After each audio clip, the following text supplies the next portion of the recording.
Hi, it's a property podcast, Rob B with Rob D, and you're listening to episode 324. And property investment is dead. It's over. According to the headlines, according to the clickbaity titles, property investment's dead. So will this be our last ever podcast? Listen on.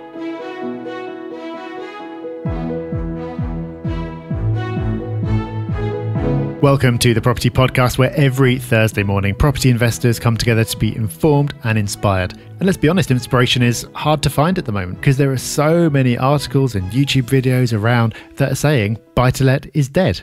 Well, is it dead or is it just resting? We'll find out in this episode. And stick around to the end because in Hub Extra, we've got a resource that can cut your costs in another asset class as well. So Rob, news story of the week. Everyone's going to be in tears for letting agents because letting agents are loved by all landlords and they will no longer be able to charge fees. Now, of course, we're not going to have many people actually subbing for letting agents here, Rob, but it will make a difference to the property market. It's going to be an interesting few months as this beds in. Yeah, I'm not sure there's a violin tiny enough for this one, really, but it's worth remembering that this doesn't just apply to letting agents, it does apply to landlords as well. Landlords, of course, are losing a point of difference as a result, because often, if you're a tenant, you go to a letting agent, they'll charge you a few £100s in fees because they can. Landlord might just charge you 50 quid, if that, to cover the referencing. So that was an advantage of dealing with their private landlord that's now gone away because no one's going to be able to charge any fees at all. It's been talked about for such a long time. It's finally coming in a few days' time. And it's going to be so interesting to see what happens. Already, anecdotally, we've been hearing about letting agents shutting down. I've also heard from landlords who are having their fees put up by agents to make up the shortfall, which is something that everyone predicted would happen. One person wrote to me and said that he normally paid £300 for a let-only service. That's now going up to £800. So this is all happening before it's actually come in, with just agents figuring out what to do, and they're deciding to deal with it either by just going out of business or by charging more to landlords who arguably are the ones who should have been paying all along. But there are plenty more who are just soldiering on, and they're going to try to figure their way through it and work out what the impact is. It's entirely possible that we'll see a lot more going out of business once we're 6 months in and they're really feeling the impact. So it's going to be a really interesting 6 months or so. We've been talking for such a long time about what this might mean, and now finally, as of a few days' time, we're going to find out. So Rob, it's been an interesting, well, actually really fun couple of 2 weeks, because we've put this new service out there, Property Hub Mortgages, and we're always nervous when we do these things. Like, will people like it? No, it turns out people didn't like it. They loved it. The feedback was amazing. And it's like one of these things you go afterwards, why haven't we done this sooner? It always seems like silly that we've launched it. Not that we've launched it, but we didn't launch it 2 or 3 years ago. I know we've been a little busy, but still, it's just so great to see that people really supporting it, really wanting to find a way to work with as many people saying, like, finally, a service that I can work with you guys. Like, all lovely comments like that. The last piece of the jigsaw is in place. Comments like that, just all lovely. So just a huge thank you to everyone, really. It's great to see it so well supported. It is, and lots of nice comments as well about Dave Cookson and his team who are powering Property Hub Mortgages from people who've worked with them before and say really great things. And I'm really pleased that we've now got a solution for the Property Hub community, because working with a mortgage broker, as we've said since the very beginning, since the very earliest episodes, working with a great mortgage broker is so important.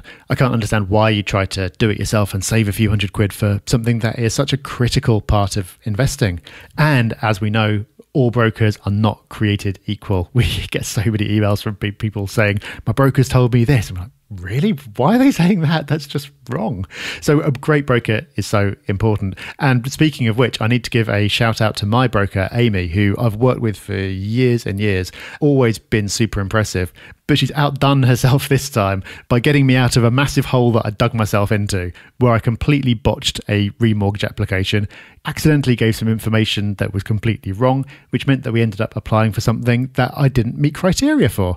Now, most brokers at this point would say, Rob, you're an idiot. You've given me the wrong information. You're going to lose the application fee. We'll have to start all over again. But because she's a really great broker, she actually managed to get the lender to change their criteria to accept me for this product, even though I don't meet it. And that's the power of a great broker. It's about having the contacts to be able to make that happen, and also being bothered to do it and have the best interests of the client at heart.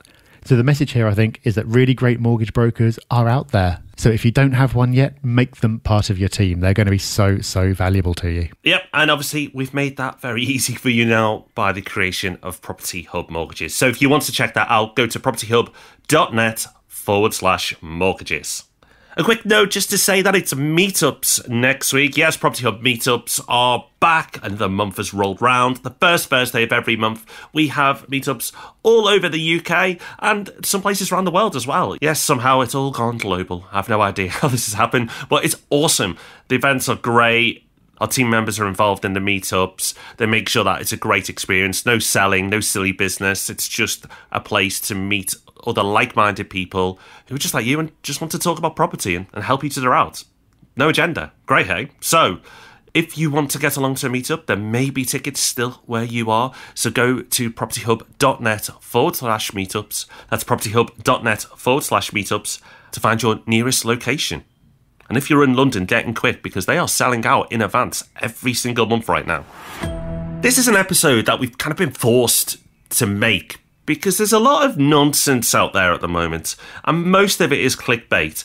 A lot of people are posting videos or articles with the headline around the theme of "Is buy-to-let dead?" And actually, when you watch or read these articles, a lot of it's nonsense and has no relevance to that title, which is really frustrating. It's just a horrible part of the internet, isn't it, clickbait?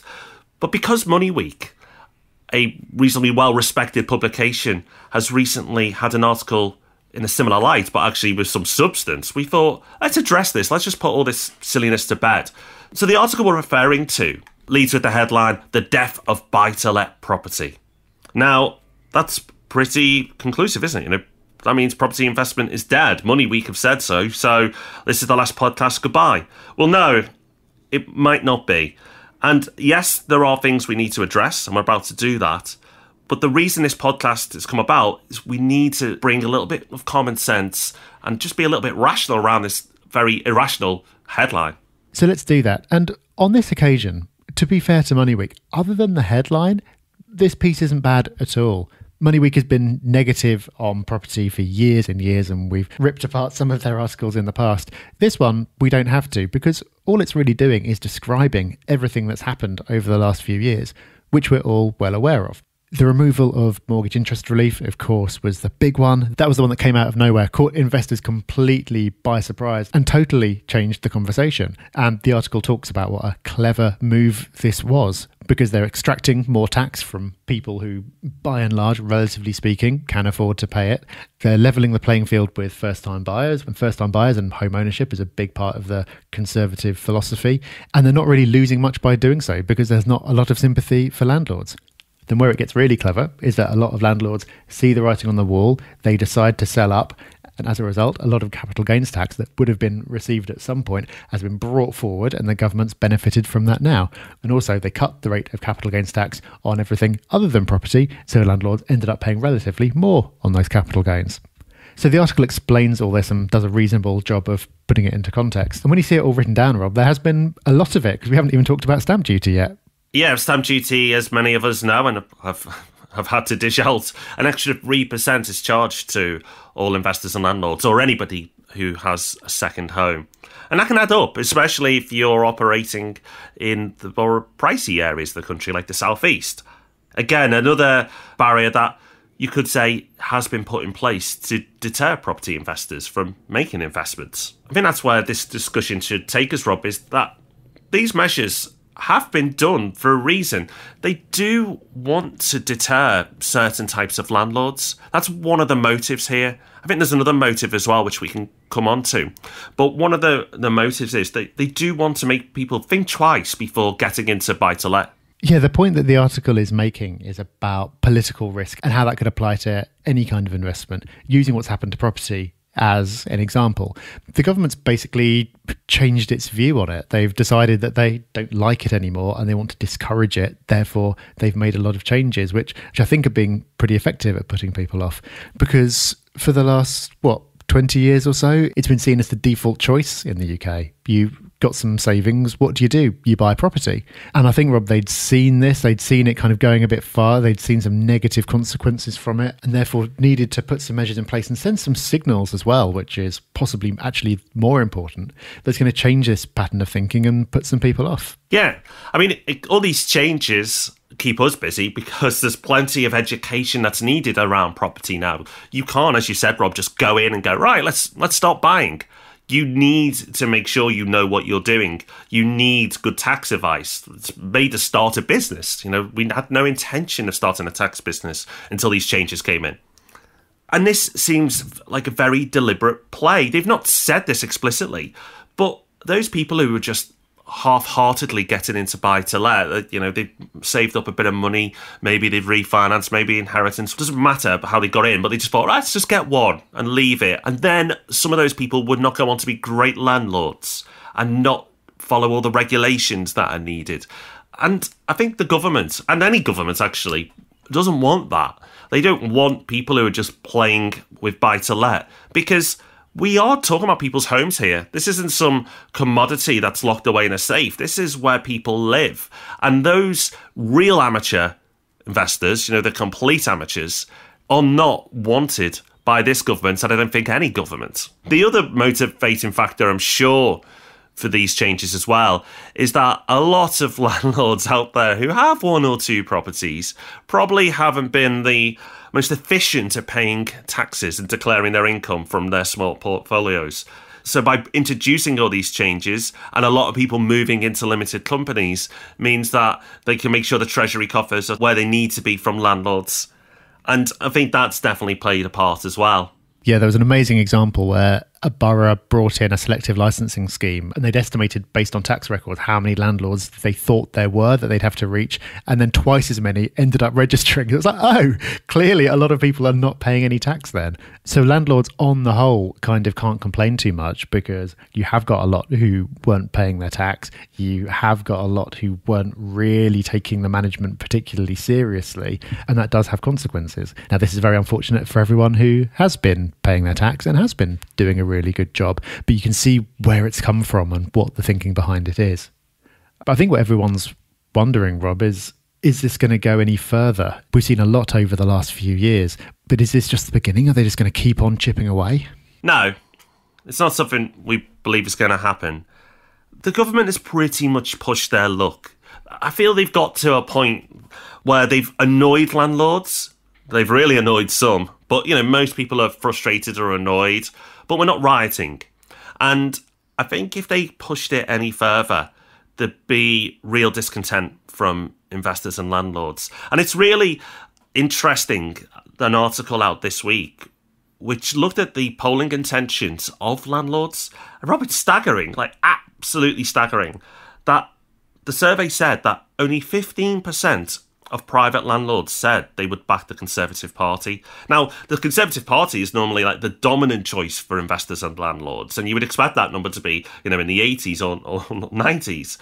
To see such a low level of support for a Tory government is really worrying for the Tories, because they rely on these votes, and there is a few million of us. These votes can be the difference between a government getting power, being a coalition, or losing. Now, the survey also says that 89% of the people questioned would vote against any party proposing rent controls, and Labour has had that previously in their manifestos. So they're not voting for Labour either. It's really the landlord community is saying, we got nobody to back here. We got nobody to vote. And ultimately, nobody is being a champion for landlords. Now, I don't think any government needs to be doing anything radical like pro-landlord, but just some small tweaks and changes would mean a lot of votes for whichever party moved that way. But the point of this article is the Conservatives' popularity amongst landlords is so low that any other changes will really drive people in different directions. And I think it's safe to say, although you never know with politics, that they've kind of taken it to the limit. They banged them all out, these changes, in a relatively short space of time, and it's gone very quiet since. So I think that, again, is another sign that we're done. And that's okay, Rob. I think we need to be done. Yeah, exactly. You never know what's going to happen, but the government's certainly done a lot I can't see this government doing a lot more. But what's interesting, I think, is that the media has actually done a lot of the work for them. There are several motivations in here. One of them to raise more tax, one of them to win some votes, and one of them to change this idea of buy-to-let as being the default thing that you do when you've got 20 grand saved up. And when it comes to that last one, the policies have done something, but the headlines have done so much more. Because when you say something like the death of buy-to-let, then when you read that without any further knowledge, then of course you're going to look at that and go, oh, well, yeah, as an asset class, then it's completely over. I'm going to go and look at buying shares instead. But the reality is that it's hurt some people a lot more than others. Of course, because of the mortgage interest changes, people who are highly leveraged and have properties in their own name and have had properties for a long time can be very seriously affected. But even away from that, I think you can get a bit more granular, Rob, and look at the type of investors and the type of strategies that have been affected more than others. Yeah, as you said, Rob, and I completely agree, historical landlords who've been in this game for a long time are taking all their income from their portfolio as a way of living, have really been hurt. Less so, much less so actually, than people starting out now. Whether that's fair or not, you could decide. But people who are starting out now are able to position themselves correctly from the beginning, and that may be in the form of a limited company. But it's important that you do that right at the beginning. And also come to accept the current state of play. The way the tax system is set up now means that if you are building a portfolio for the future, for the long term, and you're not going to live off that income in the short term, you're actually okay. Some cases you could argue you're better off by buying in a limited company, forgetting about it, keep building that portfolio up, and when you stop work, you then take your income from that company. Well, you're great. It's the people who want to top up their income through their portfolio, take some income from their job or business, wherever they do, and some income from their property portfolio. It's those people that are hurt the most. So buy-to-let now for so many people is a pension or a replacement of an income, but not an addition. And an easy-ish way of describing this, clearly easy if you do this visually, but if you have two boxes, you have one box, you call that your job income, and you have another box we call your property income. You keep the property box off. You let the money roll up in your limited company and you don't touch it. And that just increases over time and you build that portfolio up, but you're not taking any income and you're just taking it from your job box. One day, when you're ready, you turn the job box off. You no longer work in a traditional sense. You stop taking income from there and you turn the other box on and you start taking it from your buy-to-let box, your portfolio box. But you can't have both boxes on at the same time. You can, but tax-wise, it's really inefficient. So for those people who've wanted to get into property before, just have one, an extra couple of £100 every month's lovely, isn't it? I'll go for a weekend away with that. And that's nothing wrong with that. But for those people, buy-to-let now is nowhere near as alluring as it once was. It's very much for people who treat this seriously, who see it as a way to leave work one day, or see it as a future pension, or see it as a tool for building a legacy, wherever your motivations being, the kind of more serious motivations, then buy-to-let is not dead. And actually, if you set yourself up right, it's brilliant. Exactly. There was a quote from Merrin Somerset Webb in an article that was written shortly after this article, where she said, "All this legislation is designed to knock small and accidental landlords out of the market, leaving the way clear for professional property investors." Now, if you change the word professional to serious, then I agree with that. And I think that is what's happening. You shouldn't be just having property as a default choice. You should be thinking, what am I in property for? What am I trying to achieve here? And is it going to work for me? If you're trying to make an extra couple of £100 a month, then maybe it's not going to work. But if you're looking for a long-term investment to generate wealth, then it absolutely can be. And the danger is that if you take all these clickbaity headlines at face value, you end up throwing out the baby with the bathwater and walking away from the whole thing, when that's not the correct thing to do if you're in it for the long term. And Rob, to illustrate this point, we've dug out some numbers. So back in December 2015, just after the first round of changes had been announced by George Osborne, MoneyWeek ran a story with the headline, "Not a time to be a buy-to-let landlord." At the point when that was published, the average UK house price was £197,000. Now, let's assume that you are the type of investor who's in it for the long term and is the type of investor who should be in property. If at that point you'd been put off by this headline and you hadn't bought, well, by April 2019, which are the most recent figures we've got, the average house price in the UK is just under £215,000. That is an increase of £17,921. So that's growth of nearly £18,000 that you would have missed out on. And this isn't picking a few years at the peak of the cycle and trying to extrapolate from there and saying it's always going to be a good thing. It's not been an easy few years for property. That increase is despite everything that's going on with Brexit, despite everything that's going on with all these changes that we've talking about in the property market, and despite the fact that everyone was saying that property was really expensive beforehand. So we haven't cherry-picked our period here. That's really pretty amazing. Yeah, this is since the headline, which said not a time to be a buy-to-let investor. And that's the growth. If you do cherry pick and you look at Manchester, but I think we can because that's an area that we've been touting and saying this is a place that you should be looking to invest. That's gone up from an average price of £139,000 to £169,000. So that's £30,000 increase. And in percentage terms, a lot more as well. So in that time, we've had all that negativity from the changes, from the headlines, from Brexit, all the noise, all the don't do this, it's a terrible time. Once again, we're going to say the same thing. But if you let the headlines be your investment advisor, you're going to be broke. Because the headlines give you terrible advice. They tell you to pile in when it's absolutely the wrong time. And they tell you to get out when it's probably the time you should be most aggressive. This period, this wobble, this instability means opportunity. It's the time that these amateur investors are getting out. And as Rob said, the serious investors, that's you listening to this, because you've got to be serious if you listen to a podcast on property. We are fine because we've educated ourselves, because we've got our tax affairs, not just in a place that means that we're not getting punished, but actually can be very attractive if you get it right.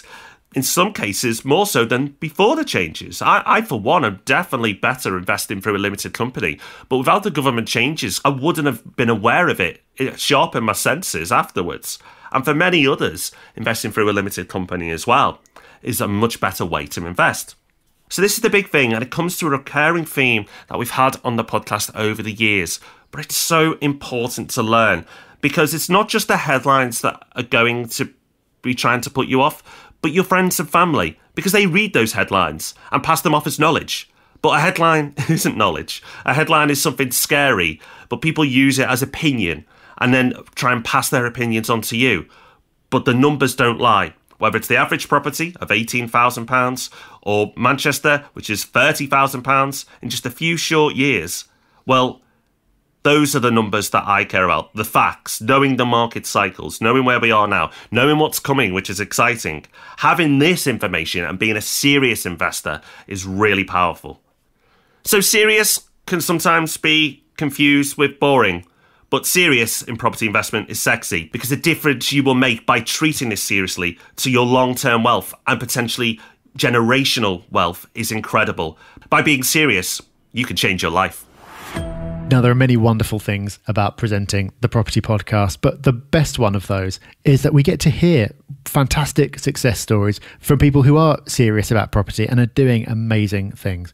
And we hear these because people are kind enough to share them with us on the Property Hub forum in the form of a review or on social media.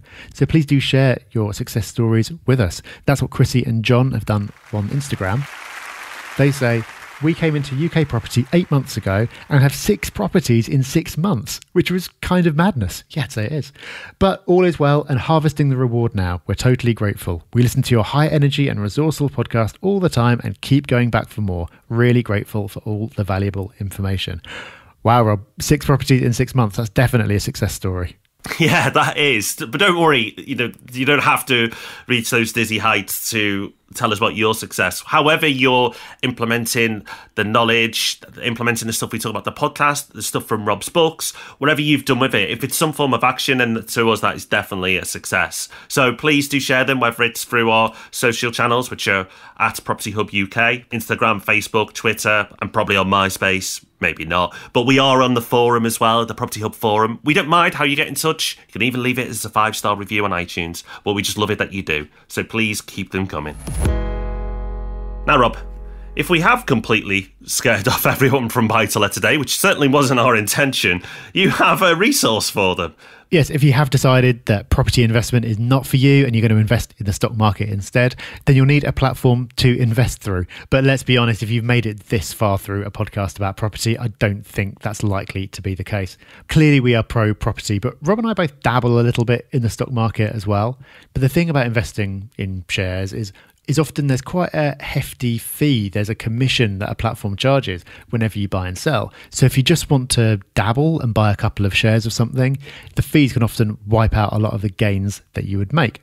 That's where this resource, Freetrade, comes in. It's an app for Apple and Android, which allows you to buy and sell shares for free. The way it works is if you want to place a trade, then it doesn't happen instantly. Everybody's trades get saved up until 4 o'clock in the afternoon and they get executed in one block there, which enables them to keep costs down. If you do want it to happen instantly, then it just costs £1 instead. So this is so much cheaper than a traditional broker, and the app's really nice and easy to use as well. So if you are going to stay as a property investor, but you just want to have a little dabble in the stock market as well, like we do, then freetrade.io is well worth checking out. So there we have it. An episode where we put those silly clickbait titles to bed. No more of that nonsense. Next week on the podcast, join us for how property investment can make you more attractive. Or maybe not quite. But you know what? It will be serious. But as we said, serious is sexy. So until next week, take care. Bye-bye. Bye-bye.